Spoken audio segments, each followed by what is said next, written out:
ఇప్పుడే మన RGG3 అంటే రాజుగారి గది 3 చూడటం జరిగిందనమాట.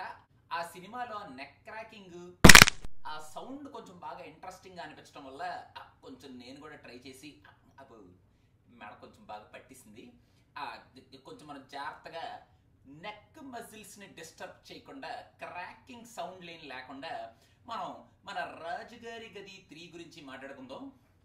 రాజుగారి గది ఫ్రాంచైజ్లో వచ్చిన మూడవ పార్ట్, ముచ్చటగా మూడవ భాగం మన రాజుగారి గది 3 అన్నమాట. కాకపోతే ఈ రాజుగారి గది 3లో రాజుగారు ఉండరు, గది ఉండదు, అంత కైండ్ ఆఫ్ బిల్డప్, అంత కైండ్ ఆఫ్ భూతాలు, అంత కైండ్ ఆఫ్ దెయ్యాలు, అంత కైండ్ ఆఫ్ స్టోరీ ఏమీ ఉండవు అనమాట. రాజుగారి గది సినిమా ఫస్ట్ పార్ట్ బాగానే ఆడింది కదా. సెకండ్ పార్ట్కి మనం కాస్టింగ్ ని బాగా పెంచేసి మన నాగార్జున, సమాంత ఈ రేంజ్కి వెళ్ళిపోయాం కదా. థర్డ్ పార్టీకి మనం ఏం చెయ్యాలి, ఎలా చెయ్యాలి, వాట్ వీ షుడ్ అని చెప్పి బాగా థింక్ చేసి మన ఓంకార్ అన్నయ్య రాజుగారి గది 3ని చాలా సింప్లిస్టిక్ గా, చాలా మినిమలిస్టిక్ గా ఫస్ట్ 2 పార్ట్స్ లో పెట్టినంత ప్రొడక్షన్ వాల్యూ కూడా పెట్టకుండా ఏదో సింపుల్ గా కమాన్ వాచ్ ఇట్ అన్నట్టు మనకి పంపించేసి సినిమా తీసేశారనమాట.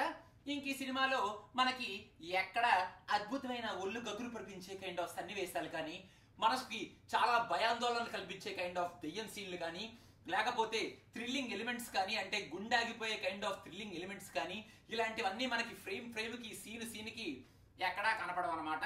సో ఇంకా ఈ సినిమాలో మనం మెయిన్గా మనం పర్ఫార్మెన్స్ గురించి మాట్లాడుకుంటే, మన అశ్విన్ అంటే రాజుగారి గది 1, రాజుగారి గది 2లో కూడా ఉన్నాడు మన అశ్విన్. కానీ ఈ సినిమాలో మన అశ్విన్ది ఒక కంప్లీట్ డిఫరెంట్ క్యారెక్టరైజేషన్ అనమాట.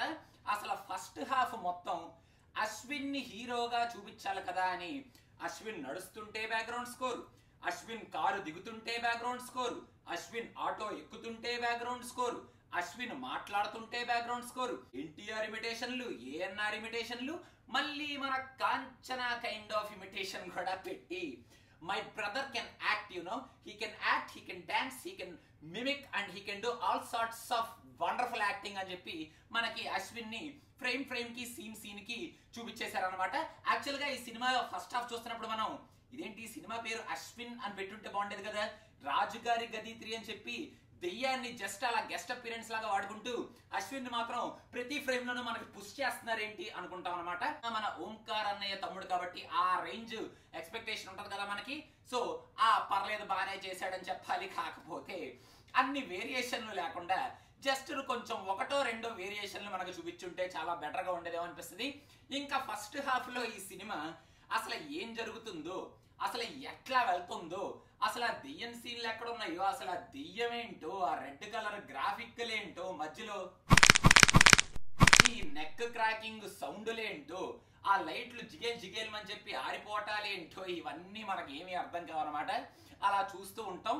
అవి కూడా ఫస్ట్ హాఫ్ లో జస్ట్ అలా మనకు కనిపించి హలో అనగానే దెయ్యం రావడం, మళ్ళీ హలో అనగానే దెయ్యం రావడం, మళ్ళీ హలో అనగానే దెయ్యం వచ్చి ఎవరో ఒకరిని ఏదో ఒకటి చేయటం, ఇదే ఫస్ట్ హాఫ్ అనమాట. మనకి ఫస్ట్ హాఫ్ లో ఇవే జరుగుతూ ఉంటాయి. ఇంత అద్భుతమైన ఫస్ట్ హాఫ్ జరుగుతున్న టైంలో మన క్యారెక్టర్ ఆర్టిస్టులు యాక్చువల్గా మన శివశంకర్ మాస్టర్, బ్రహ్మాజీ, హరితేజ, వీళ్ళ ముగ్గురు కూడా వాళ్ళ కైండ్ ఆఫ్ ఇరిటేషన్ ని వాళ్ళ యాక్టింగ్ రూపంలో మనకి ప్రజెంట్ చేస్తూ ఉంటారనమాట. ఆలీ కూడా యాక్చువల్ గా మన హీరో పక్కన హీరో మామలాగా యాక్ట్ చేసి ఆలీ కూడా ఆయనలో ఉన్న ఇరిటేషన్ ని మనకి స్క్రీన్ మీద ప్రజెంట్ చేస్తూ ఉంటాడు అనమాట. ఫస్ట్ హాఫ్ చూస్తున్నంత సేపు డైలాగులకు కానీ, ఎక్స్ప్రెషన్స్ కానీ, అక్కడ వచ్చే ప్రెజెంటేషన్ కానీ, లేకపోతే కామెడీకి కానీ మనం ఎక్కడా నవ్వుకోలేక ఇంకా మనల్ని మనం ఫోర్స్ చేసుకొని ప్లీజ్ అని చెప్పి పక్కన వాళ్ళని కూడా మనం అడిగి బాగా గిలిగింతలు పెట్టుకొని మనకు మనమే నవ్వుకునే కైండ్ ఆఫ్ సన్నివేశాలు ఫస్ట్ హాఫ్ మొత్తం ఉంటాయి అనమాట. ఇంకా సెకండ్ హాఫ్ లోకి ఎంటర్ అయిపోయిన తర్వాత అసలు ఫస్ట్ హాఫ్ ఇంత అద్భుతంగా ఉంది కదా, సెకండ్ హాఫ్ ఎలా ఉంటుందా అని చెప్పి చాలా ఈగర్ గా సెకండ్ హాఫ్ లోకి ఎంటర్ అయిపోయిన తర్వాత సెకండ్ హాఫ్ లో మన ఊర్వశి అండ్ అజయ్ ఘోష్ వీళ్ళిద్దరు క్యారెక్టరైజేషన్ కి కొంచెం బాగా ఎక్కువ స్కోప్ ఉందన్నమాట. అంటే యాక్చువల్ గా సెకండ్ హాఫ్ మొత్తం వీళ్ళిద్దరి మీదే ఆపరేట్ అయింది, రన్ అయింది అని చెప్పాలి. వీళ్ళిద్దరు ఊర్వశి కానీ అజయ్ ఘోష్ కానీ వాళ్ళకి ఇచ్చిన క్యారెక్టర్స్ లో వాళ్ళు బాగానే చేశారు. కామెడీ చేయడానికి బాగా ట్రై చేశారు. ఊర్వశి యాక్చువల్ గా అందరిలో కల్లా చాలా బెటర్ పర్ఫార్మెన్స్ ఇచ్చి కామెడీని చాలా బెటర్ గా మనకి డెలివర్ చేసింది అని చెప్పాలి. ఇంకా సెకండ్ హాఫ్ అలా జరుగుతూ ఉంటది అనమాట.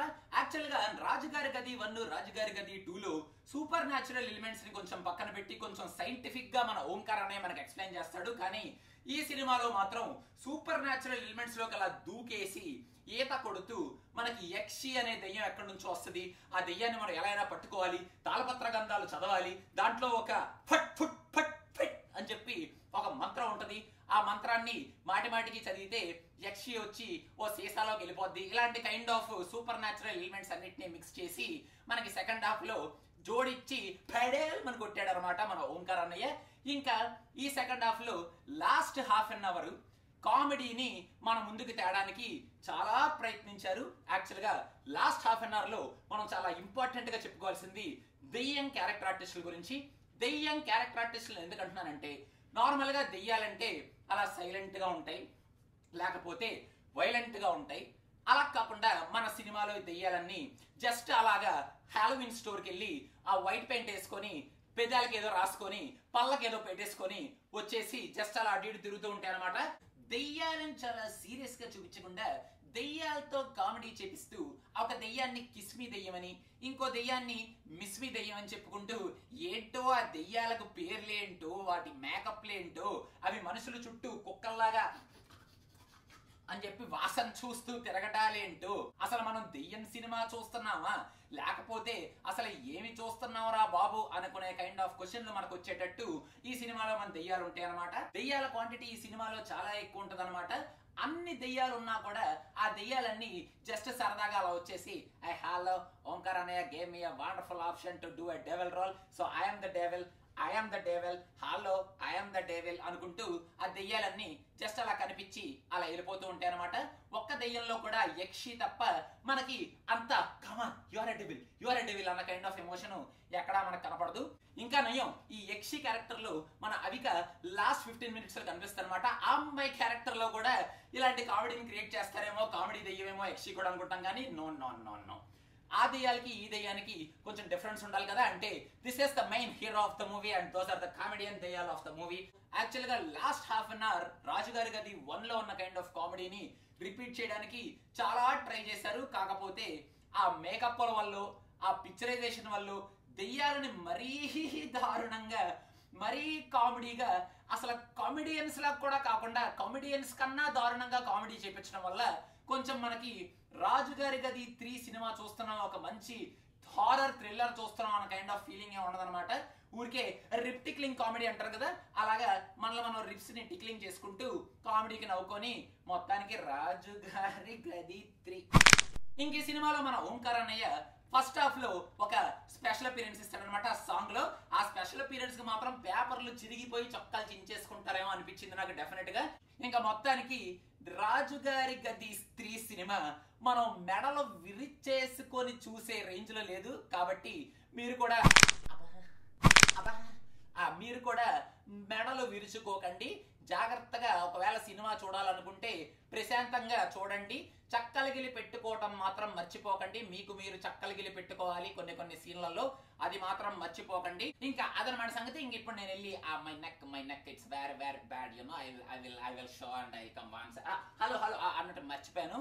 నేను మళ్ళీ అనౌన్స్ చేస్తున్నానని చెప్పి మీరు అనుకుంటున్నారు కాబట్టి ఈసారి అనౌన్స్మెంట్ లేకుండా ఈ పోస్టర్ మాత్రమే చూపిస్తాను. చూసేయండి అదనమాట సంగతి. ఆలోచించిన ఆశాభంగం. ఇంకా నేను